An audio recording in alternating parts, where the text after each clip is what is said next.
Hello, my name is Eric, and I've got another episode of my one body, one lens, one roll, one day photo challenge. Today's camera is an Olympus IS-20. It is a bridge type camera, so it's kind of trying to blend between a simple pocket camera and the interchangeable lens cameras of the time. This is the IS-20. It is one of 5 different Olympus IS series cameras. There was the 1, the 2, the 3, the 10, and then the 20.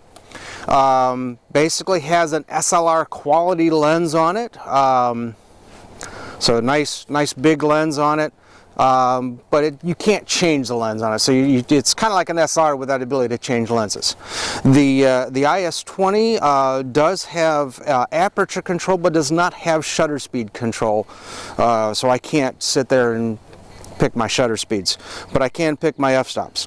I've got it loaded up with some expired Kodak 400, expired in 2008, so it's about 15 years old. I can't adjust the ISO on this particular camera, so in order for me to pull it back, because it is expired and I don't know how well it was kept, I would normally like to pull it back 1 or 2 stops. So what I loaded up with today was a roll of Kodak Gold 400 that expired in 2008. A friend of mine gave it to me, and because I don't know the conditions that this film was kept in, I usually would try to pull it back at least 1 stop, maybe 2, because we're kind of in that 15 to 20 year old window. But I can't do that with this camera. So what I did is I took a piece of gaffer's tape and taped over the silver black checker pattern, the DX code, on the film canister before I put it in. And what that does is if a camera can't read that DX code through the silver or gold pins that are in the camera, that automatically defaults to 100 speed, which is forcing a 2-stop pull. That, combined with the fact I don't know the condition of the film that I was given, I'm hoping I get some decent results. We'll see what happens at the end. So I'm going to go around, take some photos, and see what I get, and hopefully something that comes up with some old film that I don't know the condition of, and my little experiment with taping the DX code. All right, thanks.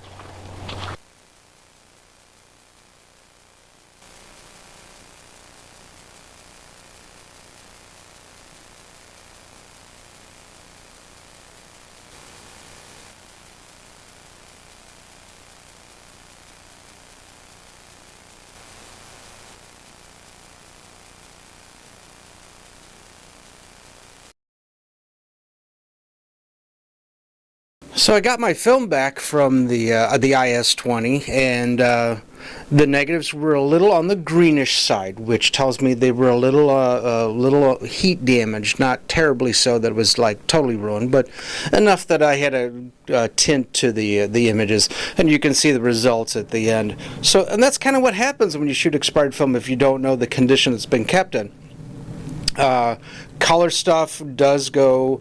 You can get heat damage, you can get x-ray damage. That's kind of the mystery of shooting expired films. You don't know what you're going to get.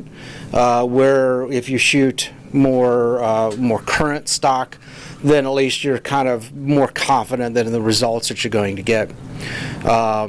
Well, take a look at the results. I didn't do any Photoshop editing. You can see there's some discoloring, some yellowing, just because of how the scanner depicted the negative. Because I used the tape to let the camera ignore the DX code on the film, and it shot at 100, it pulled the negatives 2 stops, which made them a little dark. But that's dark and greenish negatives. Hey, it's what you get. 1 stop would have been better, but of course, since that particular camera I didn't have that control, it got a 2-stop pull. All right, take a look at the results. Tell me what you think. Feel free to like, share, comment. Tell me a film stock to try. I've still got like 20 some odd rolls of. Well, some of it's current, some of it's within a couple years expired, but some of it's 20, 30 years old. So I'm going to be shooting some more, and maybe a couple different cameras. I got 4 or 5 more on the lineup, and I'll see you next episode. Thanks.